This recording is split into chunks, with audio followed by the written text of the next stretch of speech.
¿Qué tal, chicos? Buenos días, soy el profesor Martín y estamos hoy día en la clase que vamos a llegar ya al final de historia, que corresponde a los gobiernos del siglo XX, XXI.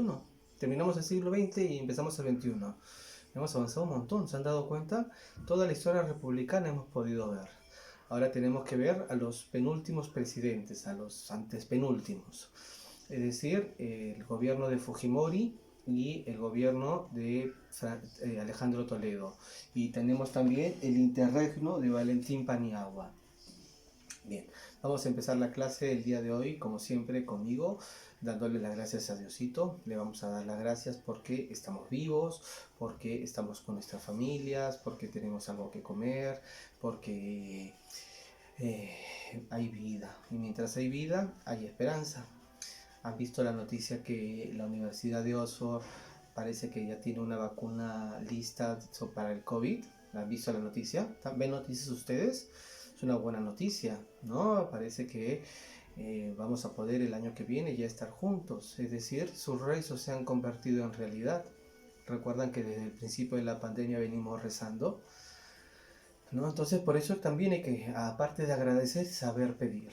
¿Qué pedimos? Cosas importantes, que cuida a nuestras familias, que nos cuida a nosotros, que nos dé salud, que ponga un plato de comida en nuestra mesa y en las mesas de las familias, de las personas que más lo necesitan, ¿no? Si el año que viene podemos tener la vacuna contra el COVID, va a ser una muy buena noticia, ¿no? Entonces este año ha sido un año bien complicado para todos, pero no nos rendimos, acá seguimos luchando.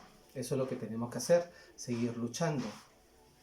Bien, como les decía, estamos viendo lo que corresponde al Fujimorismo, Valentín Paniagua y el gobierno de Alejandro Toledo. Habíamos dicho que la semana que viene íbamos a tener exposiciones, pero hay problema porque la semana que viene es fiestas patrias y vamos a tener una semana de receso. Así es que ustedes van a poder descansar. Vamos a suspender las exposiciones hasta después de fiestas patrias. Ya les voy a mandar la fecha exacta. No vayan, algunos ya se están preparando. Eso a ellos le van a ir mejor, a los que no, bueno, tienen menos tiempo para preparar su exposición, a los otros van a tener más tiempo todavía para preparar su exposición. Bien, entonces estamos en los gobiernos de... vamos a empezar por Fujimori. Recordemos que hemos visto, la siguiente clase vamos a hacer un repaso de todo lo que hayamos hecho, pero siempre recordamos la clase anterior, los saberes previos, la clase previa que tuvimos. Vimos en la clase previa cómo se había retornado a las democracias y vimos las democracias de los años 80. Vimos cómo después de la Constitución de 1979 van a empezar dos gobiernos en los años 80. De 1980 a 1985 tuvimos al arquitecto Fernando Belaúnde Terry y de 1985 a 1990 tuvimos al abogado, ¿no? Alan García. Abogados, siempre los abogados, ¿no? Valentín Paniagua también era abogado. Alejandro Toledo era economista. ¿Qué profesiones tenían todos nuestros presidentes? Alberto Fujimori era ingeniero agrónomo. Kuczynski era economista. Todos nuestros presidentes tienen alguna profesión, ¿no? Martín Vizcarra, ¿qué profesión tiene? A ver, se lo dejo de tarea. ¿Alguno sabe decirme? ¿Quién más? ¿Quién estuvo antes de él? Ollanta Humala. ¿Cuál era su profesión? Militar, ¿no? Él era militar de carrera. Y bueno, vamos a ver cada uno, los anteriores, los gobiernos militares, ellos también eran de raigambre militar, ¿no? De educación militar. Todos han tenido una carrera, no hay ninguno que no haya tenido una carrera, ¿no? Antes de ellos, sí, todos. Belaúnde, arquitecto, militares, sí, todos. Bien, vamos a empezar la clase el día de hoy recordando. En 1990 Mario Vargas Llosa encabezaba la preferencia del electorado, sin embargo quien llegó a la presidencia va a ser Alberto Fujimori. Alberto Fujimori. doble Fujimori. Va a competir después del gobierno desastroso que vimos en la clase pasada de Alan García, un gobierno desastroso, que su primer mandato sobre todo. El segundo fue desastroso en términos de corrupción. El primero fue desastroso en términos de economía. Tenemos que distinguir, chicos, hay que aprender a distinguir, ¿no? En este país, por ejemplo, hay crisis. ¿Qué crisis hay? Hay crisis sanitaria y una crisis de salud porque estamos en medio de una epidemia. Hay crisis económica porque todos hemos estado recluidos en nuestras casas y el país no tiene plata. Aparte, mucha gente se enfermaba y el Estado tenía que pagar, ¿no? Entonces, eso es una crisis sanitaria. Después, hay crisis política, sí, porque el presidente tuvo que cerrar el Congreso, recuerden el año pasado. Los poderes del Estado estaban enfrentados entre sí. Entonces también había una crisis política. Crisis social es cuando la gente sale a la calle. ¿Hubo crisis social? No. ¿No? Vemos en las noticias como, por ejemplo, en Chile o en la Argentina sale la gente a la calle, ¿no? A manifestarse. Eso es una crisis social. Eso, por suerte, no hay acá. Hubo mucho en la época de Alan García, es decir, el gobierno previo a la gente salía a manifestarse todo el tiempo. Ahí en ese momento había crisis social. ¿Qué otra crisis más habría? Económica, sanitaria, social, política, ¿no? Pueden haber otras crisis, ¿no? Política, económica, social, de salud, ¿no? Esas crisis, ¿no? Entonces, las que hay acá hay todas, menos la social todavía. En el gobierno de Alan García, todas habían.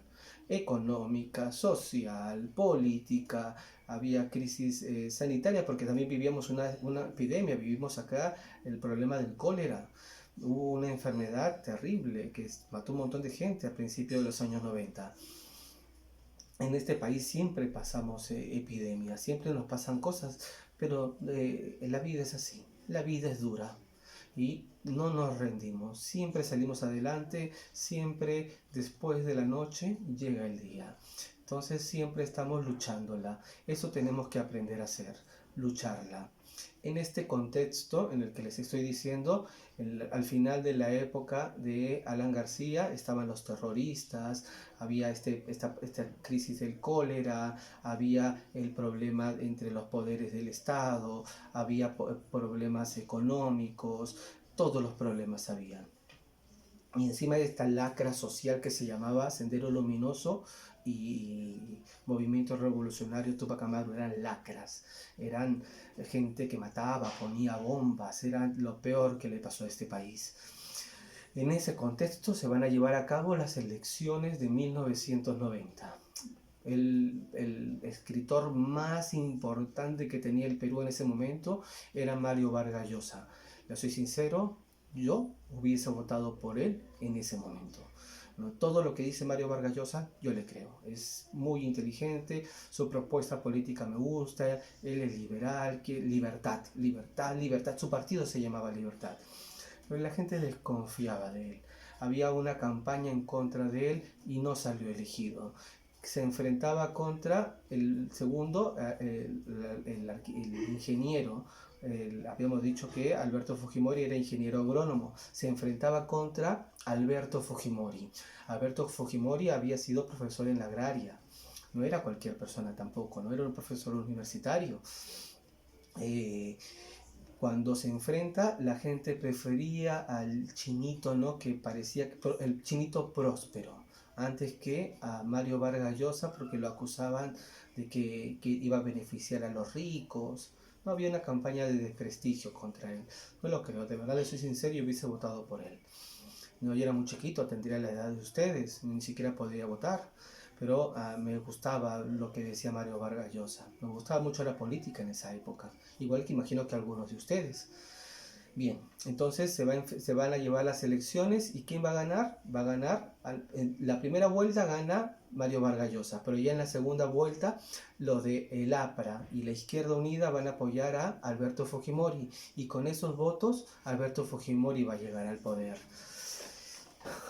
En 1990 el candidato de la agrupación Cambio 90, así se llamaba, el ingeniero agrónomo Alberto Fujimori ganó las elecciones en segunda vuelta gracias al apoyo del APRA y la izquierda. Paradójicamente, a estos dos partidos, Fujimori después lo va a perseguir, sobre todo al APRA, por casos de corrupción, ¿no? La corrupción es un mal endémico en este país. Todos los gobiernos parece que no saben hacer otras cosas, por eso es necesario, chicos, que seamos gente honrada.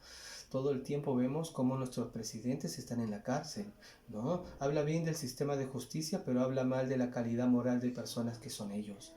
Porque las personas honradas no robamos, no hacemos cosas malas. Tenemos que ser siempre honrados, honestos, seguir el camino recto.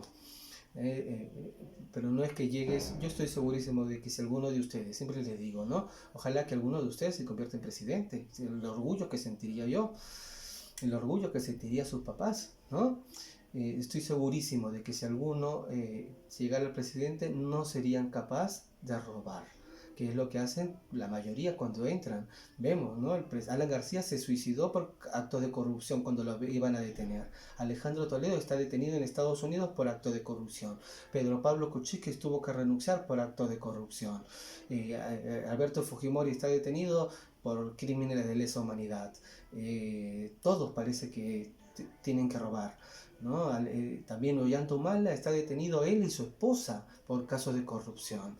Recibían plata para adjudicar obras a postores definidos, no pensando en el bien del país, sino pensando en recibir dinero.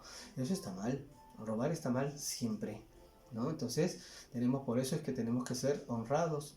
Eso espero, ¿no? Nadie, nada, ni un lapicero. Ahora me he cambiado que estamos en el colegio. Bien, en 1993, ante la presión internacional, 5 de abril de 1992. Estaba en el colegio, ¿no? Disolver, salió diciendo Fujimori por televisión. Bajo el argumento de que el Congreso de la República no le permitía gobernar, dio un golpe de Estado con la ayuda de las Fuerzas Armadas. ¿Por qué está mal hacer un golpe de Estado? Porque tiene que haber equilibrio de poderes. ¿Qué significa que haya equilibrio de poderes? No tiene que haber una persona que tenga todo el poder, sino los padres fundadores de nuestra patria. Cuando fundaron la patria, pensaron en que los poderes del Estado no podían estar en manos de una sola persona, porque eso lo convertía en un dictador. Entonces los poderes tenían que repartirse en 3 estamentos distintos. Un poder que se encargue de juzgar a las personas, que era el poder judicial. Un poder que se encargue de legislar leyes, el poder legislativo. Y un poder que se encargue de ejecutar las leyes que el legislativo ha hecho. Ese poder es el poder ejecutivo. Entonces cada uno de ellos tiene que ser independiente. Es cierto, a veces el Congreso no deja trabajar al presidente. ¿Qué tiene que hacer el presidente? Eso es la política, ¿no? La política es el don, ¿no? Para poder consensuar, porque en el Congreso están nuestros representantes, todos los representantes de todas las personas de este país. Entonces tiene que llegar a consensuar con esas personas. No significa darles plata, eso no significa llegar a acuerdos. Eso es la política. Pónganse de acuerdo. Pónganse de acuerdo entre todos los actores porque todos queremos ¿qué cosa? Lo mejor para este país. Entonces el presidente Fujimori hizo algo que no era correcto. ¿Qué es lo que no era correcto? Disolver el Congreso, porque en el Congreso están nuestros representantes y era anticonstitucional. Bien. En 1990, eso pasó el 5 de abril de 1992. En 1993 va a convocar elecciones y la va a ganar. La gente le va a dar su apoyo, lo cual estuvo mal. En 1993, ante la presión internacional, restableció la democracia y convocó elecciones para conformar un Congreso Constituyente democrático encargado de redactar una nueva Carta Magna. En la Constitución Política de 1993 se contempló la reelección presidencial por un periodo de 5 años. ¿Qué pasaba? ¿No? Él quería, lo que nos dicen es que lo que quería era cambiar la Constitución. Perdón. A ver, estos tres poderes tienen que ser independientes. Estamos hablando de los poderes del Estado. Los poderes tienen que ser independientes. ¿Para qué? Para que no haya una persona que tenga todos los poderes. Entonces, lo que hizo Fujimori fue rompió el orden constitucional, pero no tan solo eso, porque hubo mucha corrupción. No tan solo eso, hizo cosas buenas. En el plano económico, ahorita vamos a ver las cosas que hizo mejor, ¿ya? Vamos a especificarlas y voy explicando cada una de ellas. Primero, durante la época que Fujimori estuvo en el poder, primero, se superó la crisis económica, promovió la inversión extranjera y reinsertó al Perú en los mercados internacionales. ¿No? Habíamos dicho que había crisis económica, crisis sanitaria, crisis política, todas las crisis habían. La primera crisis que solucionó fue la crisis política, cerrando el Congreso, la peor manera de hacerlo. Pero lo solucionó, después convocó nuevas elecciones, hasta ahí todo bien, hizo una nueva constitución, está bien, la gente lo aprobó, es lo que la gente quería. Tiene que ser la voz del pueblo, es la voz que manda. Después, en lo económico, el gobierno de Lapra tuvo el problema de que lo que hacía era poner a las personas de su propio partido en todo el aparato estatal. Eso ni siquiera es el comunismo, ¿no? Entonces Fujimori agarró y dijo no, no hay dinero.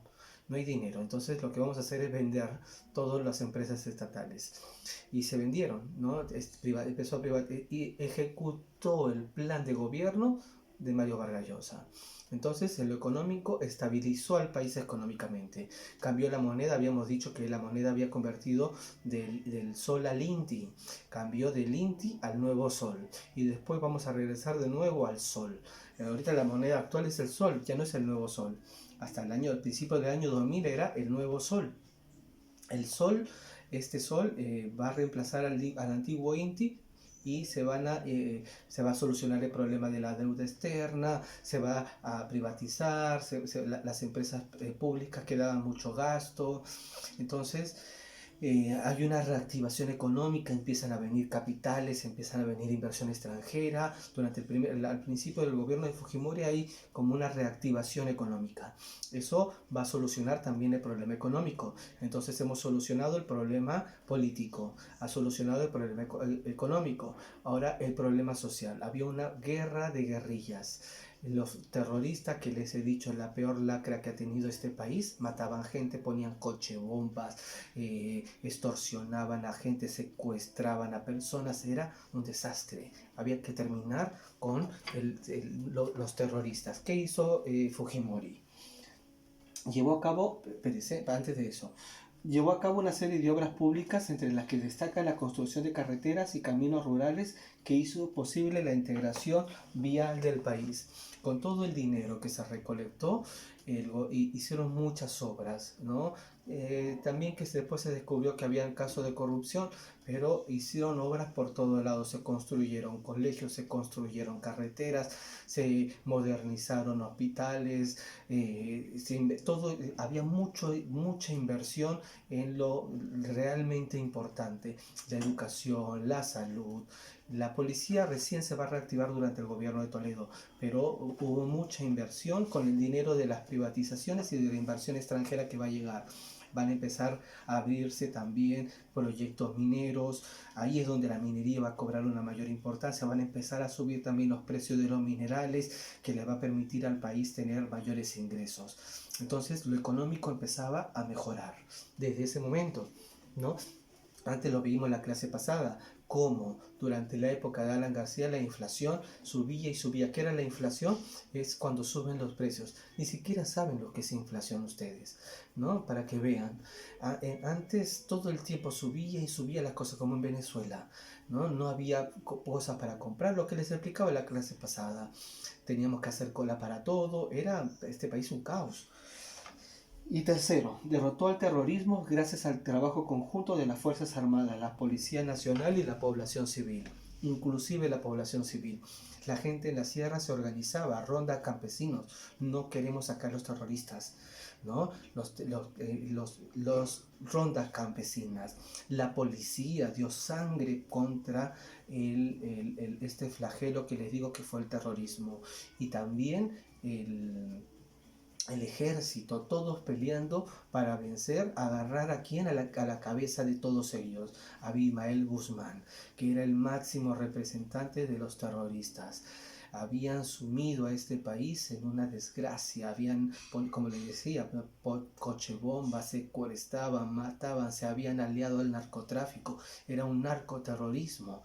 Entonces, las Fuerzas Armadas, la policía y la sociedad civil organizada se van a enfrentar contra esta lacra social que fue el terrorismo. Terrorismo nunca más, ¿no? Porque de verdad le hizo mucho daño a este país. El terrorismo que va a terminar cuando lo agarran a Abimael Guzmán. Ahí, con ello, prácticamente se destruye la cúpula, las cabecillas, los dirigentes de este movimiento se van a la cárcel, que siguen ahí en la cárcel y que sigan ahí, ¿no? Entonces, aunque muchos están saliendo, pero los cabezas están condenados a perpetua. Ellos van a estar en la cárcel por matar gente, por secuestrar, poner coches bombas, ¿no? Hasta en Miraflores pusieron coche bombas, les conté, en mi colegio, frente a mi colegio en Bellavista, en Miraflores, en Tarate, en el centro de Miraflores. Si pones una bomba en Miraflores, pones una bomba en cualquier lugar, nadie estaba libre, nadie estaba a salvo de los terroristas, ¿no? Entonces, era un movimiento de verdad que le hizo mucho daño al país.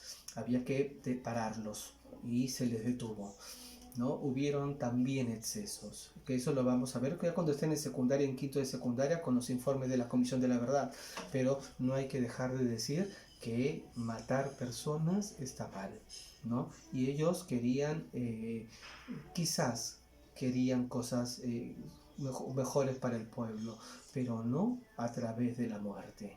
No puedes utilizar la muerte de otras personas para validar lo que tú quieres hacer. Esas personas tienen familias, esas personas tienen proyectos, tienen sus vidas. ¿Cómo le vas a quitar sus vidas a otro peruano? Todos somos hermanos en este país.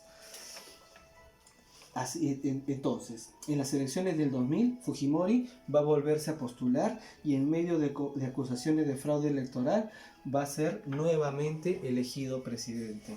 La reelección, le decía, ¿no? ¿Por qué? Porque no era constitucional, era del 95 al 2000. Pero él va a decir, como la constitución es nueva, puedo presentarme una vez más. Y ese va a ser su debacle, ¿no? ¿Qué va a pasar? Ahora lo vamos a explicar porque de ahí viene un gobierno. Él va a haber una reunión de la PEC, ¿no? Una reunión de presidentes en el Asia. Va a aprovechar, el Fujimori se va a ir para allá. Van a salir a la luz unos videos de su asesor de inteligencia. Todos los países tienen servicio de inteligencia. La CIA, ¿no?, de Estados Unidos, el M16 de Inglaterra, la Mossad en Israel, ¿no? Entonces todos los países tienen servicio de inteligencia. Nosotros también tenemos un servicio de inteligencia. Pero ese servicio de inteligencia tiene que servirnos para protegernos de, por ejemplo, los terroristas o de los vecinos si es que están queriendo hacer algo contra el país. No puede servir para sobornar a los medios de comunicación, para sobornar empresarios.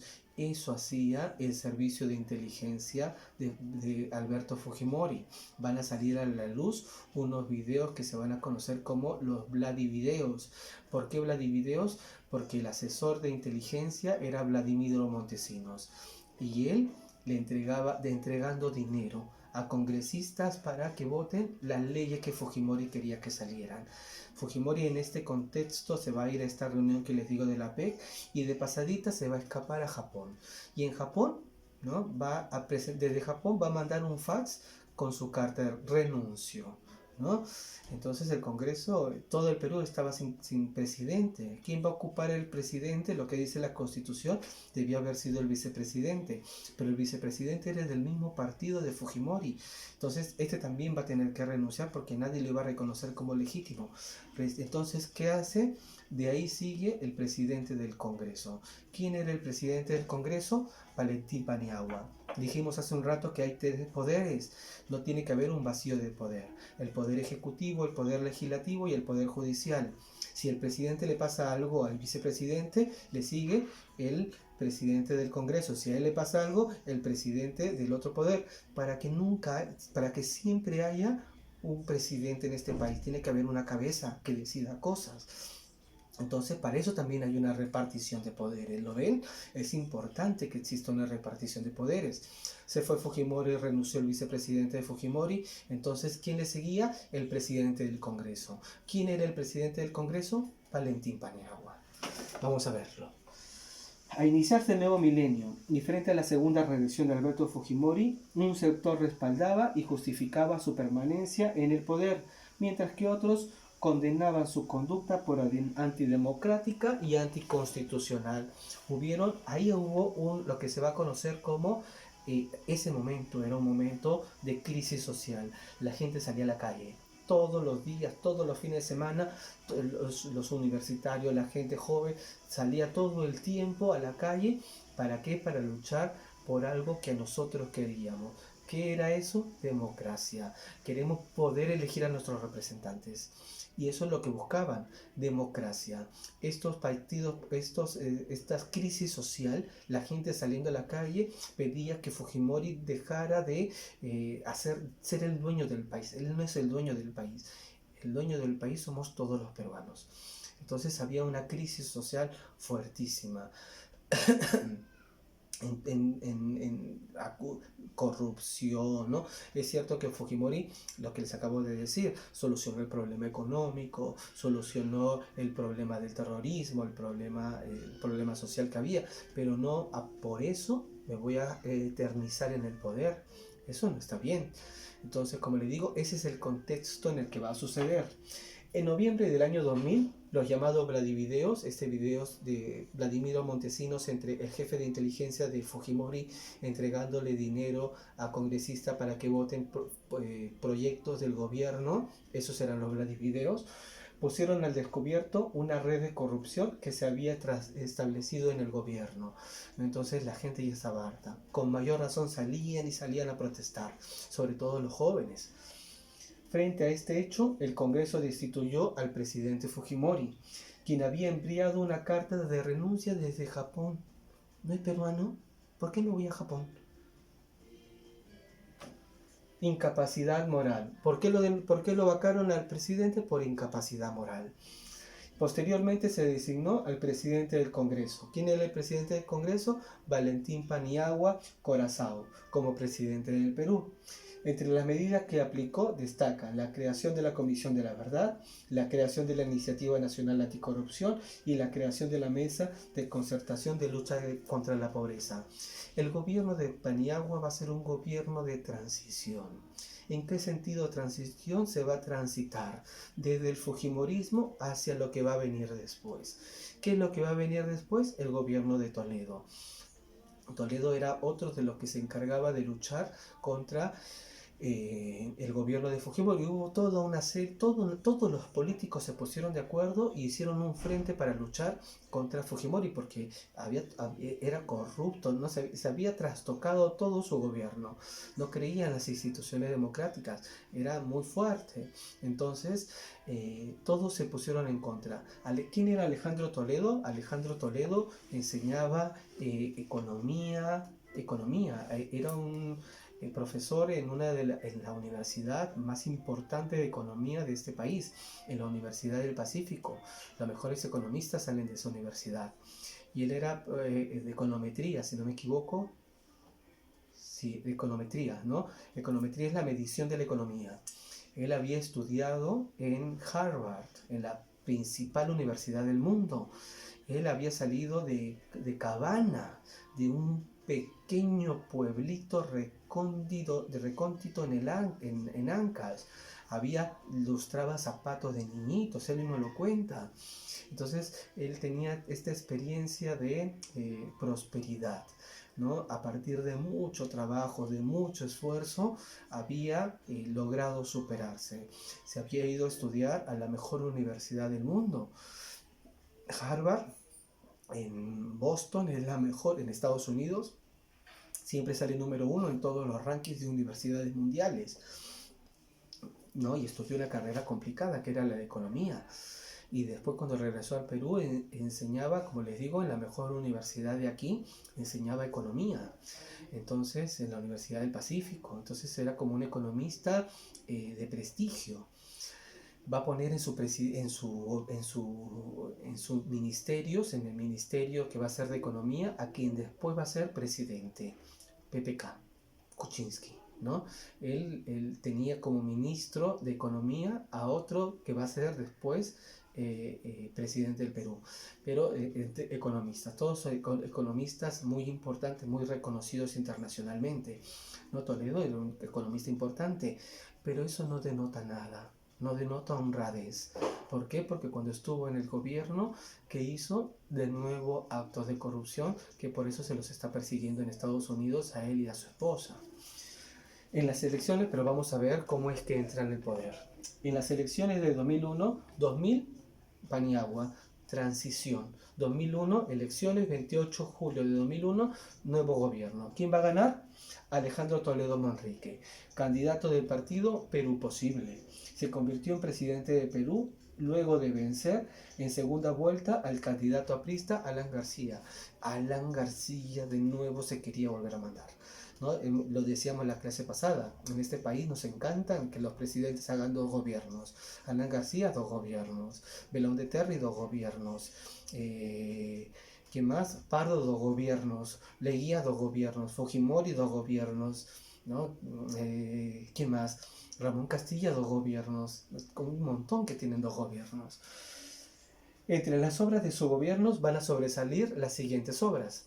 La primera, se va a suscribir el Acuerdo Nacional con el fin de establecer políticas de Estado que permitieran consolidar la democracia. Eso estuvo muy interesante. El Acuerdo Nacional se firmó con todos los partidos políticos, ninguno quedó fuera. ¿Cómo va a ser en este país para los próximos 20 años? Entonces, todo lo que se hizo desde el 2001 hasta el 2020 hasta ahorita está enmarcado dentro de lo que va a ser el Acuerdo Nacional. Había un proyecto de país. Eso es lo que tenemos que hacer. Lo que les decía, que la política te pone de acuerdo, porque todos queremos el bien de este país. Ojalá que el próximo presidente que venga haga eso, haga lo que se denomina un acuerdo nacional. Llame a todos, inclusive a los que le ganó, y le diga: sentémonos en una mesa y pensemos el país a futuro. Hagamos un gran acuerdo nacional para ver cómo, porque todos queremos lo mismo. ¿Qué queremos? Que este país sea mejor, que los niños tengan un mejor futuro, ¿no? Yo por eso soy maestro, porque quiero que ustedes tengan un mejor futuro. Su papá, porque ¿qué también quieren? Por eso es que se miran tanto en ustedes, quieren que tengan un mejor futuro. Pero el problema es que algunos quieren una cosa y otros lo quieren de otra manera. Tenemos que ponernos de acuerdo. Eso era el Acuerdo Nacional. Lo segundo, se lograron acuerdos económicos con Brasil, Estados Unidos, el Mercosur, Tailandia y la Comunidad Andina. Como les decía, Toledo era economista. ¿Y qué es lo primero que va a hacer? Tratado de libre comercio. ¿Qué es un tratado de libre comercio? Dejemos que las cosas entren y salgan sin cobrarles aranceles. ¿Para qué? Para que haya un mayor dinamismo en la economía, para que crezcan las importaciones, las exportaciones, para que aprendamos a venderle. Miren, podemos venderles cosas sin arancel a Estados Unidos. Espero que ustedes también se conviertan en grandes empresarios, tengan espíritu empresarial. Miren todas las ventajas que hay. No puedes venderle cosas a Estados Unidos, no te van a cobrar nada. Y acá es más barato hacerlo.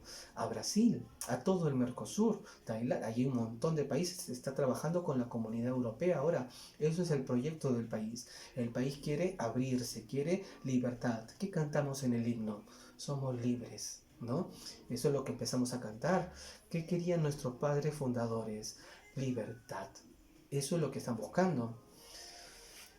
En agosto del 2003 se emitió el informe final de la Comisión de la Verdad y la Reconciliación Nacional, que decía que el gobierno de Fujimori había cometido excesos, que, que la policía había cometido excesos, que el ejército había cometido excesos, que se tiene que establecer el Estado de Derecho. No se preocupe, lo vamos a ver cuando estemos en secundaria y veamos bien el informe de la verdad y la reconciliación nacional, ese se llama, pero es bien bonito, porque habla de qué no tenemos que hacer para que este país sea un país civilizado, ¿no?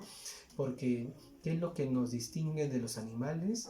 Que nosotros tenemos leyes y las leyes se cumplen, ¿no? Eso es lo que tenemos que aprender a respetar, las leyes. ¿Para qué? Para que no se cometan injusticias. Por eso es que respetamos las leyes. Dio inicio al proceso de extradición del presidente Fujimori, que ahorita está en la cárcel. En la década de 1990, el gobierno de Fujimori logró estabilizar la economía y derrotó el terrorismo. Eso es un máximo logro de Fujimori. Estabilizó la economía, que desde la época aprista venía muy mal. Y él derrotó el terrorismo. Otra de las grandes medidas de Fujimori, porque también hay que ver lo bueno. No tan solo hay que criticar lo malo, también veamos lo bueno. Hizo esas cosas geniales. Lo malo, excesos y corrupción. El descubrimiento de una red de corrupción obligó a Fujimori a renunciar. Lo sucedió Paniagua y en el año 2001 Toledo. Hasta acá la clase del día de hoy. Ya saben lo que tienen que hacer. Transcribimos esto y les dejo su reloj de preguntas. Espero que la clase les haya servido para comprender la materia. Nos queda una sola clase más de historia y terminamos todo. Historia. Y de ahí entramos a geografía. ¿Está bien? Ya para el año que viene tenemos que entrar desde las culturas preincas. Secundaria es mucho más fuerte, chicos. Fíjense cómo son las clases con primero o segundo. ¿No? Tenemos que ir empezando a agarrar el ritmo. Espero que estén bien, chicos. Estoy pensando en ustedes. Les mando un abrazo fuerte. Nos vemos. Chau.